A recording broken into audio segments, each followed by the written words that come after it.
ఎవరు లంచం ఇస్తామంటే వారికి ఎక్కువ ధర ఇచ్చారు. రోజుకో సరఫరాదారు, రోజుకో కంపెనీ అంటూ నిర్దిష్ట ప్రమాణాలంటూ లేకుండా ఎవరికి తోచినట్టు వారు వ్యవహరించారు.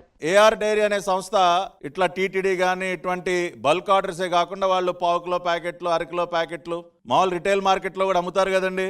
సో అవన్నీ కూడా కలుపుకుందాం. అవన్నీ కలుపుకొని వాళ్ళ ప్రొడక్షన్ కెపాసిటీ చూడండి.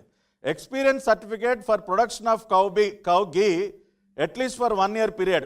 వాళ్ళు 1 సంవత్సర కాలాన్ని పరిశీలిస్తే అక్టోబర్ 2022 నుంచి సెప్టెంబర్ 2023 వరకు పరిశీలిస్తే 16,300 kgs to 16,900 kgs per month. అంటే ఒక నెలకి 16.3 టన్నుల నుండి 16.9 టన్నుల వరకే వాళ్ళ టోటల్ ప్రొడక్షన్.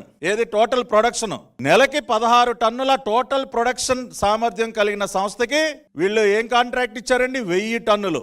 6 నెలల్లో 1000 టన్నులు మీరు ఇచ్చేయండి అని చెప్పి పాపం అత్యంత నమ్మకంతో ఇచ్చారు sir. The great Jagan Reddy ప్రభుత్వం, కరుణాకర్ రెడ్డి చైర్మన్ గా వీళ్ళు ఇదిగోండి చేసినటువంటి పాపానికి సంబంధించినటువంటి ఆధారాలు. ఇంకొక ఫ్యాక్ట్, అద్భుతమైనటువంటి, ఇవన్నీ నిజంగా విస్తుపోయేటటువంటి నిజాలు. దీనిలో గీ స్టోరేజ్ కెపాసిటీ, ఆ సంస్థలో ఉన్నటువంటి గీ స్టోరేజ్ కెపాసిటీ ఎంత అని ఉన్నప్పుడు ఇక్కడ చూసారా, storage tank capacity 6 KL, 6 kilolitres అంటే 6 టన్నులు. ఆ సంస్థలో ఉన్నటువంటి స్టోరేజ్ ట్యాంక్ కెపాసిటీ టోటల్ 6 టన్నులు. ఇవాళ టీటీడీకి సరఫరా అయ్యేటువంటి ఒక్కొక్క లారీ 16 టన్నుల లారీ వస్తుంది గీ. 6 టన్నుల స్టోరేజ్ కెపాసిటీ ట్యాంకుతో మీరు 16 టన్నుల లారీ అసలు ఎలా ఫిల్ చేస్తారు సార్? కామన్ సెన్స్ ఆలోచించండి. ఇప్పుడు నా ప్లాంట్లో కేవలం 6 టన్సే నాకు స్టోరేజ్ అండి. 6 టన్స్ స్టోరేజ్తో 16 టన్నుల లారీని ఎలా ఫిల్ చేస్తాను నేను? అది సాధ్యమేనా? అసలు సాధ్యమయ్యేటటువంటి పని కాదు.